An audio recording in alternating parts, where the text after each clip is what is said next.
खालसा वाहिगुरु जी की फतेह। गुरु दरबार दियां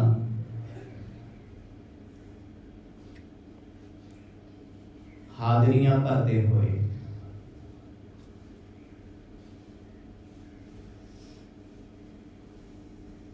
पिछले पहर के दीवाना विच आप जी बड़े अदब सहत जुड़ बैठे हो।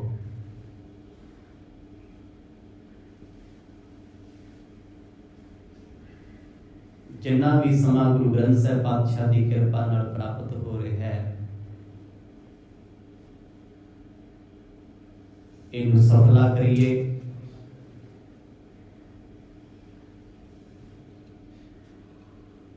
कल दे प्रकरणा विच आप जी ने सरवण कीता सी,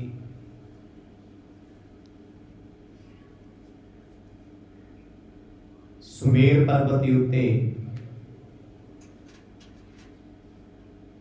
हंकार दा भरिया मछिंद्र नाथ गुरु नानक साहब जी के सामने आया है। ड्राबे देने की कोशिश करता है। जदों जोर कोई ना चलिया फिर कहंदा मेरे नाल चर्चा करो, मेरे सवालों का जवाब दो। कुछ सवाल कीते, मनुख के शरीर उत्ते किन्ने उंगलां चमड़ी हुंदी, कालजे का साइज की है, मनुखा शरीर विच किन्नियां कोठड़ियां ने, रोम किन्ने हुंदे ने टोटल। कई सवाल उन्हें गुरु नानक साहब जी के सन्मुख कीते। गुरु बाबा जी ने पलां च जवाब दे दिते। जदों वेखिया चर्चा च हरा नहीं सकता, फिर उन्हें करामात नाल कोशिश की इन्हां नूं उल्टे लटका देना, पर उत्थे शक्ति भी ना चली। शर्मिंदा होके अपने गुरु गोरख वांग अलोप होया है। सिद्धां दी मंडली विच आके मत्था टेक चुप चपीता शर्मिंदा जा होके बह गया। गुरु गोरख पुछदे ने मछिंद्रा की बाबे नानक नूं जित आया? कहंदा जी उत्ते शक्तिशाली बहुत ने, जो मैं सोचिया सी वो नहीं, उत्ते बहुत बोलदे आ, अगे दीयां गल्लां करदे। मैं हार गया, पर हार गुरु साहब दे सामने नहीं कबूली, अपने गुरु कोल आके कबूलदा है। जदों मछिंद्र नाथ ने आखिया मेरे हाथ खड़े ने, मैं दोबारा चर्चा नहीं कर सकदा, ते बाकी सिद्धां च जनून उठदा है, जोश आउंदा है भी क्यों ना मारका मैं मार ला। गोरखनाथ कहंदा कोई होर उठो भाई, जो उन्हां बच्चियां नूं हरा के आवे। इन्हां सारे प्रसंगां नूं आप जी ने विस्तार सहित सरवण कीता।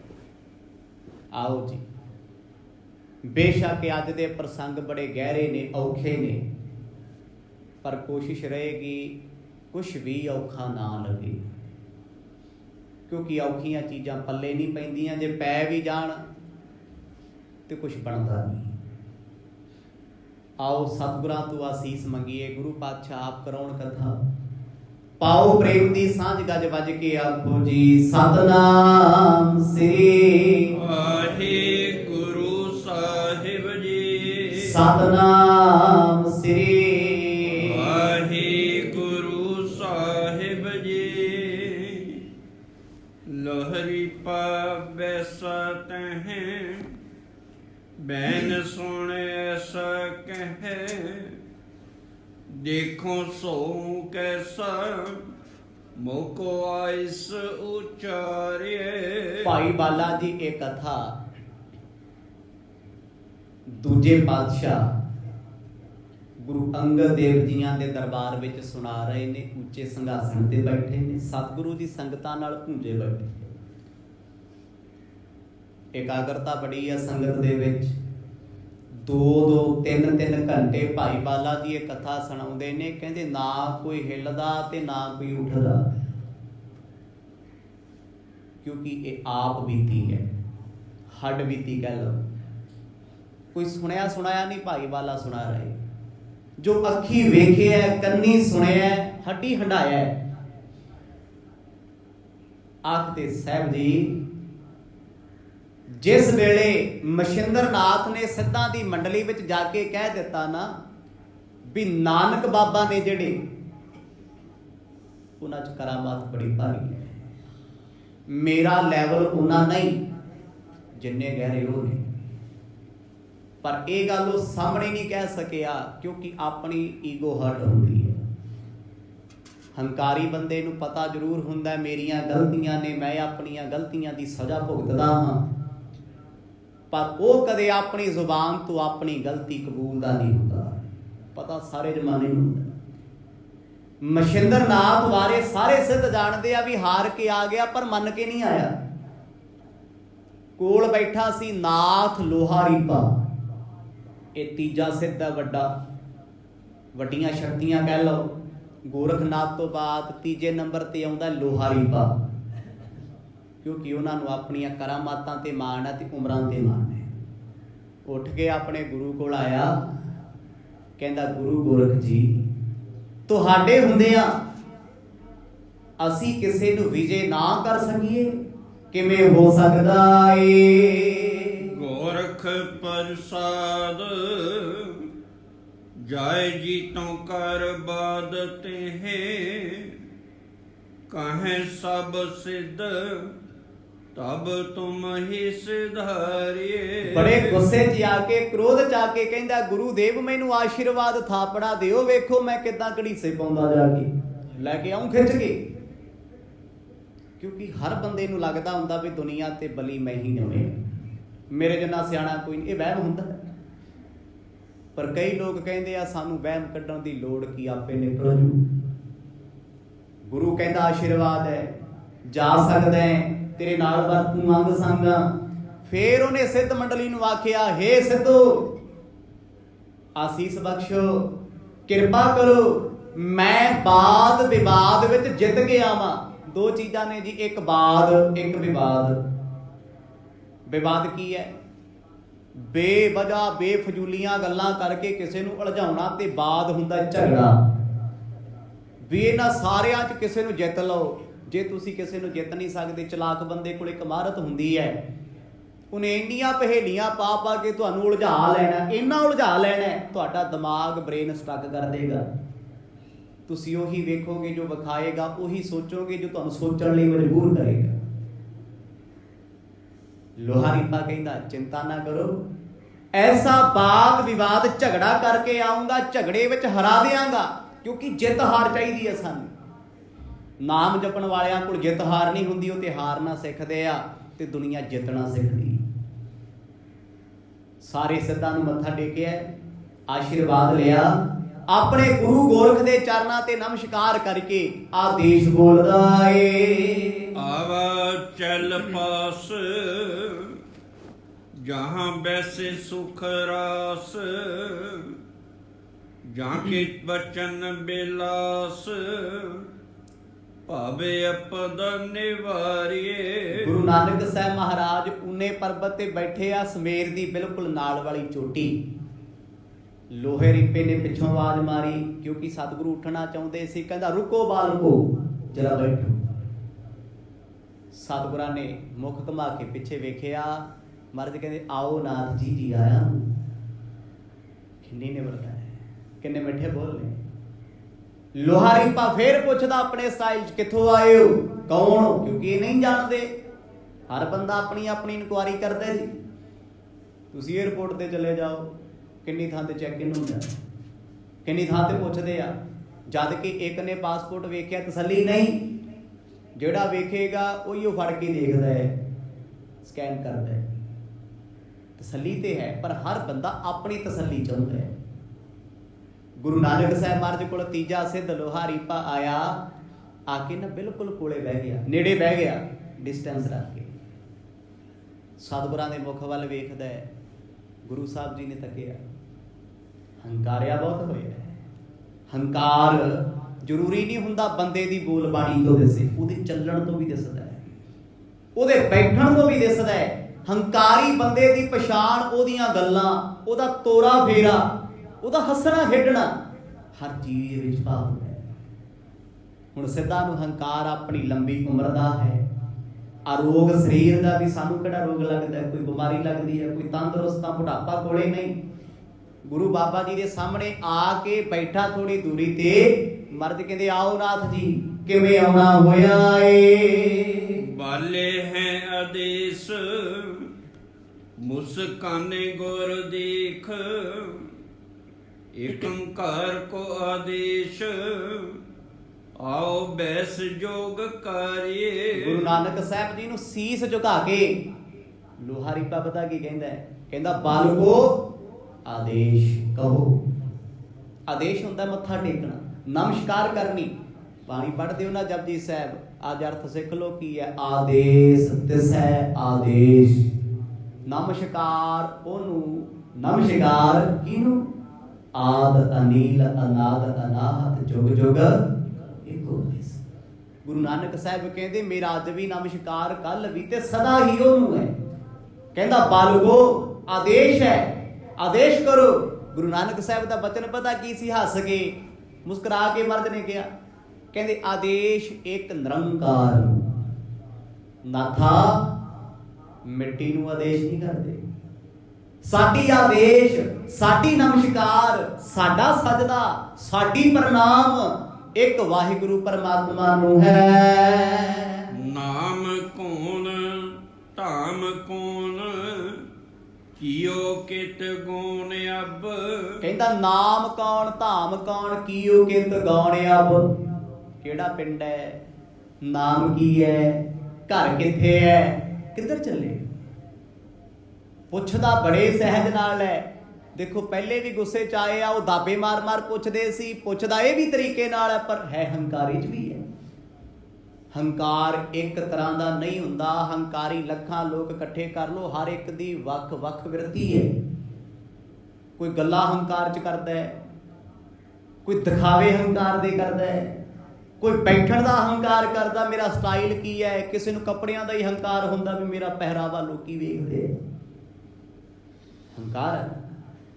ਗੁਰੂ ਨਾਨਕ ਸਾਹਿਬ ਮਹਾਰਾਜ ਕਹਿੰਦੇ ਇੱਕ ਨੂੰ ਆਦੇਸ਼ ਅੱਜ ਵੀ ਹੈ ਤੇ ਸਦਾ ਹੀ ਹੈ, ਤੈਨੂੰ ਨਾਥਾ ਕੋਈ ਆਦੇਸ਼ ਨਹੀਂ। ਤੂੰ ਵੀ ਉਸੇ ਨੂੰ ਪ੍ਰਣਾਮ ਕਰਿਆ ਕਰ ਜਿਹਦੇ ਅੱਗੇ ਸਮੁੱਚਾ ਜਗਤ ਝੁਕਦਾ ਏ। ਵੇਖ ਤੇਰੋ ਕੌਣ ਦੇਸ਼ ਕੌਣ ਹੈ ਬਤਾਈਏ। ਤੇ ਸਤਿਗੁਰਾਂ ਨੂੰ ਬੜੇ ਪਿਆਰ ਵਿੱਚ ਪੁੱਛਦਾ ਇੱਥੇ, ਤੇ ਪਿਆਰ ਪਿੱਛੇ ਵੀ ਛਲਾਵਾ ਹੈ, ਚਲਾਕੀ ਹੈ। ਕਹਿੰਦਾ ਤੁਹਾਡਾ ਲਿਬਾਸ ਕਿਹੜਾ ਹੈ, ਬੇਸ ਕਿਹੜਾ ਹੈ, ਮਤਲਬ ਤੁਸੀਂ ਕਿਹੜੀ ਮੱਤ ਦੇ ਸਾਧੂ ਹੋ? ਬ੍ਰਹਸਪਤੀ ਬਾਣਪ੍ਰਸਤ ਹੋ, ਤੁਸੀਂ ਜੰਗਲਾਂ 'ਚ ਰਹਿੰਦੇ ਹੋ ਕਿਉਂਕਿ ਕਫਨੀ ਪਾਈ ਫਿਰਦੇ ਹੋ, ਪੈਰਾਂ 'ਚ ਤੁਹਾਡੇ ਖੜਾਵਾਂ ਨੇ, ਹੱਥ ਵਿੱਚ ਸੋਟਾ ਫੜਿਆ ਹੋਇਆ ਹੈ, ਸਿਰੇ ਉੱਤੇ ਤੁਸੀਂ ਕੇਸ ਕੀ ਸਜਾਈ ਹੈ, ਦਸਤਾਰ ਬੱਧੀ ਹੈ, ਹੱਥ 'ਚ ਕੜਾ ਪਾਇਆ ਹੈ। ਕਿਹਨਾਂ 'ਚੋਂ ਤੁਸੀਂ? ਗ੍ਰਸਤੀ ਹੋ, ਸੰਨਿਆਸੀ ਹੋ, ਬਾਣਪ੍ਰਸਤ ਹੋ? ਗੁਰੂ ਨਾਨਕ ਸਾਹਿਬ ਮਹਾਰਾਜ ਮੁਸਕਰਾਈ ਜਾਣ, ਕਹਿੰਦੇ ਤੈਨੂੰ ਕੀ ਲੱਗਦਾ ਹੈ? ਕਹਿੰਦਾ ਨਹੀਂ, ਤੁਸੀਂ ਆਪਣੇ ਬਾਰੇ ਦੱਸੋ, ਕਿਹੜੇ ਧਰਮ ਨੂੰ ਮੰਨਦੇ ਹੋ, ਕਿਹੜੀ ਕਲਾ ਰੱਖਦੇ ਹੋ? ਨਾਨਕ ਹੈ ਨਾਮ ਜਹਾਂ ਅਨਹਦ ਤੁਨ ਧਾਮ। ਸਤਿਗੁਰ ਕਹਿੰਦੇ ਸਾਡਾ ਨਾਮ ਹੈ ਨਾਨਕ। ਵਾਸਾ ਕਿਹੜੇ ਘਰ 'ਚ ਹੈ? ਜਿੱਥੇ ਅਨਹਦ ਧੁਨਾਂ ਵੱਜਦੀਆਂ ਨੇ। ਉਹ ਕਿਹੜਾ ਘਰ ਹੈ? ਅਕਾਲ ਪੁਰਖ ਦਾ, ਜਿਹਦੇ ਪ੍ਰਥਾਈ ਨਿਤ ਪੜ੍ਹਦੇ ਹੋ। ਸੋ ਦਰ ਤੇਰਾ ਕੇਹਾ ਸੋ ਕਰ ਕੇਹਾ, ਜਿਤ ਬੈ ਸਰਬ ਸੰਭਾਲੇ, ਬਾਜੇ ਤੇਰੇ ਨਾਦ ਅਨੇਕ ਅਸੰਖਾ, ਕੀਤੇ ਤੇਰੇ ਵਾਪਣਾ।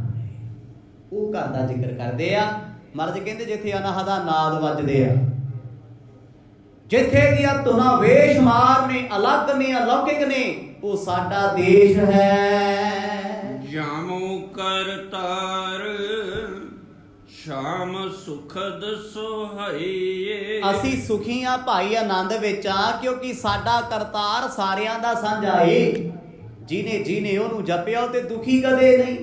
ਸਿੱਧ ਰੱਬ ਨੂੰ ਵੀ ਜਪਦੇ ਆ ਪਰ ਦੁਖੀ ਬੜੇ ਆ, ਕਿਉਂਕਿ ਉਹਨਾਂ ਨੂੰ ਇਹ ਲੱਗਦਾ ਵੀ ਸਾਡੀ ਉਮਰ ਵੱਡੀ ਹੈ, ਅਸੀਂ ਹੋਰ ਵੱਡੀ ਕਰ ਲਈ, ਅਸੀਂ ਮਰਨਾ ਨਹੀਂ ਗਾ। ਰੋਗ ਲੱਗਿਆ ਨਾ ਵੀ ਮੈਂ ਨਾ ਮਰੂ। ਗੁਰੂ ਬਾਬਾ ਜੀ ਕਹਿੰਦੇ ਉਸ ਦੇਸ਼ 'ਚੋਂ ਆਏ ਆ ਤੇ ਆਪਣੀ ਮਰਜ਼ੀ ਨਾਲ ਵਿਚਰ ਰਹੇ ਆ ਜਿੱਥੇ ਚਿੱਤ ਕਰਦਾ ਹੈ, ਕਿਉਂਕਿ ਸਾਡੇ ਸੱਜਣ ਪਿਆਰੇ ਦਾ ਦੇਸ਼ ਹੈ, ਦੁਨੀਆ ਉਹਦੀ ਹੈ ਤੇ ਜੇ ਉਹ ਦੁਨੀਆ ਨੂੰ ਬਣਾਉਣ ਵਾਲਾ ਸਾਡਾ ਯਾਰ ਆ ਤੇ ਸਾਨੂੰ ਰੋਕਣ ਵਾਲਾ ਕੌਣ ਹੈ? ਕਿਤੇ ਬੜੇ ਲਿਹਾਜ਼ੇ ਨਾਲ ਸੁਣਦਾ ਰਿਹਾ ਲੋਹਾ ਰੀਪਾ। ਦੇਖੋ ਹਰ ਬੰਦੇ ਦਾ ਆਪਣਾ ਸੁਭਾਅ ਹੁੰਦਾ। ਬਾਣੀ ਨੇ ਸਪਸ਼ਟ ਕਿਹਾ ਸੰਤ ਸਮੂਹ ਅਨੇਕ ਮਤੀ, ਕੇ ਸੰਤ ਕੋਈ ਇੱਕ ਤਰ੍ਹਾਂ ਦਾ, ਲੱਖਾਂ ਕਿਸਮਾਂ ਦੇ ਲੋਕ ਨੇ। ਸਾਡੇ ਪਰਿਵਾਰ ਦੇ ਜਿੰਨੇ ਜੀ ਨੇ ਸਭ ਦਾ ਸੁਭਾਅ ਵੱਖਰਾ, ਭਾਵੇਂ ਬਲੱਡ ਗਰੁੱਪ ਇੱਕ ਹੋਵੇ, ਇੱਕ ਤਾਂ ਨਹੀਂ ਆ।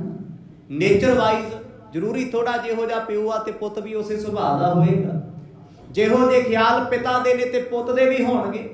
ਮਾਂ ਜਿਹੜੇ ਰਾਹਾਂ ਤੇ ਚੱਲੇ ਤੇ ਪੁੱਤ ਵੀ ਉਹੀ ਰਾਹ ਤੇ ਚੱਲੇ, ਜ਼ਰੂਰੀ ਥੋੜੀ ਹੈ। ਸੁਭਾਅ ਆਪੋ ਆਪਣੇ ਹੁੰਦੇ, ਕਰਮਾਂ ਕਰਕੇ ਸੁਭਾਅ ਹੁੰਦੇ ਆ।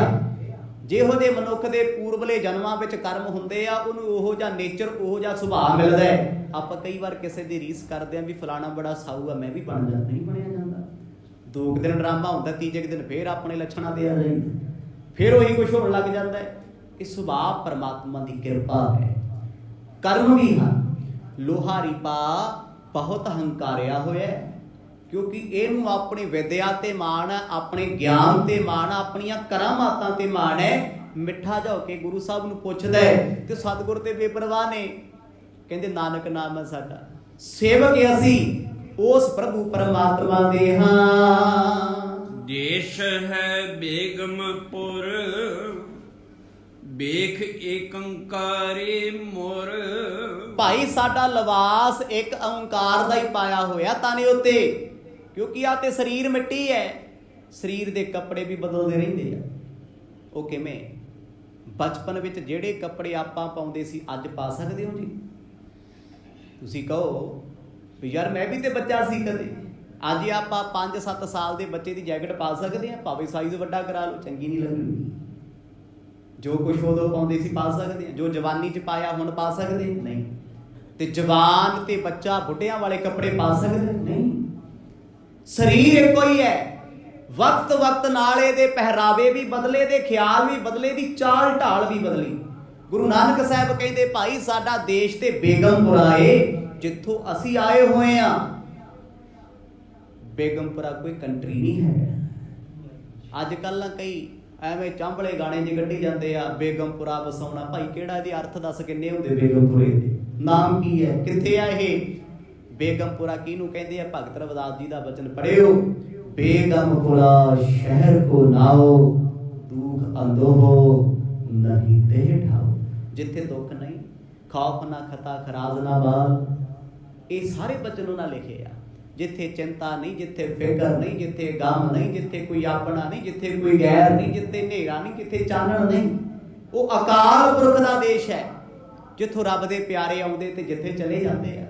ਜਦੋਂ ਸਤਿਗੁਰਾਂ ਸੁਣਿਆ ਨਾ ਬੇਗਮਪੁਰੇ ਤੋਂ ਆਏ ਆ, ਤੇ ਸਿੱਧ ਨੂੰ ਲੱਗਿਆ ਵੀ ਇੱਥੇ ਬੇਗਮਪੁਰਾ ਕਿਹੜਾ ਹਿੰਦੁਸਤਾਨ 'ਚ, ਵੀ ਇਹ ਕਿਸੇ ਸ਼ਹਿਰ ਤੋਂ ਆਏ ਹੋਣ। ਕਿਉਂਕਿ ਦੇਖੋ ਜਿੰਨੀ ਕਿਸੇ ਦੀ ਪਹੁੰਚ ਆ ਨਾ, ਓਨਾ ਹੀ ਸੋਚ ਸਕਦਾ ਹੈ। ਤੁਹਾਡੀ ਜਿੰਨੀ ਕੁ ਸਟੱਡੀ ਹੈ, ਜਿਹੋ ਜਿਹਾ ਤੁਹਾਡਾ ਕਲਚਰ ਹੈ ਪਰਿਵਾਰ ਦਾ, ਜੋ ਤੁਸੀਂ ਸਿੱਖਿਆ ਹੈ, ਜੋ ਤੁਹਾਡੇ ਹਾਲਾਤ ਹਨ, ਜਿੰਨਾ ਕਿ ਤੁਸੀਂ ਘੁੰਮੇ ਫਿਰੇ ਹੋ, ਤੋਂ ਵੱਧ ਸੋਚ ਨਹੀਂ ਸਕਦੇ। ਮਜਾਲ ਆ ਤੁਸੀਂ ਸੋਚੋ, ਕਦੇ ਵੀ ਨਹੀਂ। ਤੇ ਜਿਹਦੀ ਸੋਚ ਵੱਡੀ ਹੈ ਨਾ, ਉਹ ਛੋਟਾ ਸੋਚ ਹੀ ਨਹੀਂ ਸਕਦਾ। ਸਿੱਧ ਤੇ ਵਿਚਾਰੇ ਆਪਣੇ ਹਿਸਾਬ ਦੇ ਮੁਤਾਬਕ ਸੋਚਦੇ ਆ ਨਾ ਵੀ ਅਸੀਂ ਸਿੱਧ ਆ, ਸਾਡੇ ਤੋਂ ਵੱਡਾ ਕੋਈ ਹੈ ਹੀ ਨਹੀਂ। ਗੁਰੂ ਨਾਨਕ ਸਾਹਿਬ ਦਾ ਬਚਨ ਸੁਣ ਕੇ ਉਹਨੇ ਅਣਸੁਣਿਆ ਜਾਂ ਕਰਤਾ ਵੀ ਮੈਂ ਬੇਗਮਪੁਰੇ ਤੋਂ ਕੀ ਲੈਣਾ, ਮੈਂ ਤੇ ਇਹਨਾਂ ਨੂੰ ਚੇਲਾ ਬਣਾਉਣਾ ਹੈ। ਕਿਉਂਕਿ ਪਹਿਲਾਂ ਮਸ਼ਿੰਦਰ ਨਾਥ ਹਾਰ ਗਿਆ, ਇਹਨਾਂ ਤੇ ਪਤਾ ਨਾ ਕਿਤੇ ਮੈਂ ਨਾ ਹਾਰ ਜਾ। ਉਹ ਬੜਾ ਸੰਭਲ ਕੇ ਕਦਮ ਰੱਖਦਾ ਏ। ਬੂਝਵੇ ਕੀ ਚਾਹੇ ਔਰ ਸੋ ਆਲਾਈਏ। ਕਹਿੰਦਾ ਮੈਂ ਕੁਝ ਹੋਰ ਪੁੱਛਣਾ ਚਾਹੁੰਦਾ, ਜੇ ਤੁਸੀਂ ਮੇਰੇ ਤੋਂ ਕੁਝ ਜਾਣਨਾ ਚਾਹੁੰਦੇ ਹੋ। ਅੰਡਰ ਐਸਟੀਮੇਟ ਕਰੀ ਫਿਰਦਾ, ਕੁਝ ਜਾਣਨਾ ਚਾਹੁੰਦੇ ਹੋ। ਮਰਦ ਕਹਿੰਦੇ ਅਸੀਂ ਕੀ ਜਾਣਨਾ ਤੇਰੇ, ਜੈਸਾ ਦੇਸ਼ ਵੈਸਾ ਭੇਸ। ਜਿਹੋ ਜਿਹਾ ਕੋਈ ਬੋਲਦਾ ਹੈ, ਮੇਰੇ ਬਾਬਾ ਜੀ ਉਦਾਂ ਹੀ ਬੋਲ ਲੈਂਦੇ ਆ। ਕਹਿੰਦਾ ਮੇਰੇ ਤੋਂ ਕੁਝ ਤੁਸੀਂ ਜਾਣਨਾ ਹੋਵੇ, ਇਹਦਾ ਭਾਵ ਕੀ ਹੁੰਦਾ ਵੀ ਤੁਸੀਂ ਅਣਜਾਣੀ ਤੁਰੇ ਫਿਰਦੇ ਹੋ, ਮੈਂ ਤੇ ਸਿਆਣਾ ਬਹੁਤ। ਪਰ ਬੋਲਦਾ ਮਿੱਠੇ ਤਰੀਕੇ ਨਾਲ ਹੈ। ਜਿਹੜਾ ਡਾਂਗ ਸੋਟੇ ਨਾਲ ਨਹੀਂ ਮਰਦਾ, ਉਹ ਪਿਆਰ ਨਾਲ ਮਰ ਜਾਂਦਾ ਹੁੰਦਾ ਹੈ। ਸਿੱਧ ਨੂੰ ਇਹ ਕਲਾ ਆਉਂਦੀ ਸੀ। ਬੜੇ ਅਦਬ ਦੇ ਨਾਲ, ਅਦਾਬ ਦੇ ਨਾਲ ਗੁਰੂ ਨਾਨਕ ਸਾਹਿਬ ਦੇ ਸਨਮੁਖ ਕਹਿੰਦਾ ਏ, ਮੈਂ ਤੁਹਾਡੀ ਮਦਦ ਕਰਨ ਵਾਸਤੇ ਆਇਆ। ਵੀ ਜਿਹੜੇ ਡਾਂਗ ਸੋਟੇ ਨਾਲ ਨਹੀਂ ਅੱਗੇ ਹੋਏ, ਇਹ ਨਹੀਂ ਬਦਲੇ, ਹੋ ਸਕਦਾ ਪਿਆਰ ਦੇ ਬੋਲਾਂ ਨਾਲ ਹੀ ਝੁਕ ਜਾ। ਮਹਾਰਾਜ ਮੁਸਕਰਾਈ ਜਾਣਦੇ ਸੀ ਅੰਦਰ ਕੁਝ ਹੋਰ ਹੈ, ਬਾਹਰੋਂ ਕੁਝ ਹੋਰ ਵਿਖਾਉਂਦਾ ਏ। ਆਵਤ ਹੋ ਢਾਏ ਢਾਏ, ਮਤ ਸਰ ਰੋਗ ਕਾਏ, ਤਾਂ ਕੋ ਉਪਚਾਰ ਕੀਜੈ, ਜੋਗ ਨ ਲਜਾਈਏ। ਗੁਰੂ ਨਾਨਕ ਸਾਹਿਬ ਮਹਾਰਾਜ ਨੂੰ ਪੁੱਛਦਾ, ਕਹਿੰਦਾ ਇੱਥੇ ਕੀ ਕਰਨ ਆਏ ਹੋ? ਗੁਰੂ ਸਾਹਿਬ ਅੱਗੋਂ ਪਤਾ ਕੀ ਕਹਿੰਦੇ? ਕਹਿੰਦੇ ਈਰਖਾ ਚ ਸੜਦੇ ਬਿਮਾਰ ਲੋਕਾਂ ਦਾ ਇਲਾਜ ਕਰਨ ਆਏ ਆ। ਸਤਨਾਮ। ਉਹ ਕਿਉਂ? ਸਿੱਧੋ ਯੋਗ ਨੂੰ ਤੁਸੀਂ ਲਾਜ ਲਾਈ ਹੋਈ ਹੈ। ਇੱਕਦਮ ਹਿੱਲ ਜੇ ਗਿਆ ਵੀ ਇਹ ਕੀ ਬੋਲਦੇ ਆ। ਸਪਸ਼ਟ ਕਹਿਤਾ ਈਰਖਾ ਚ ਸੜੇ ਪਏ ਆ ਜੀ, ਵੀ ਇਹ ਸਮੇਰ ਤੇ ਕਿਵੇਂ ਆ ਗਏ, ਇਹ ਸਾਡੇ ਚੇਲੇ ਕਿਉਂ ਨਹੀਂ ਬਣੇ, ਸਾਡੇ ਅੱਗੇ ਝੁਕਦੇ ਕਿਉਂ ਨਹੀਂ? ਲੈ ਦੱਸ, ਆ ਵੀ ਈਰਖਾ ਹੈ।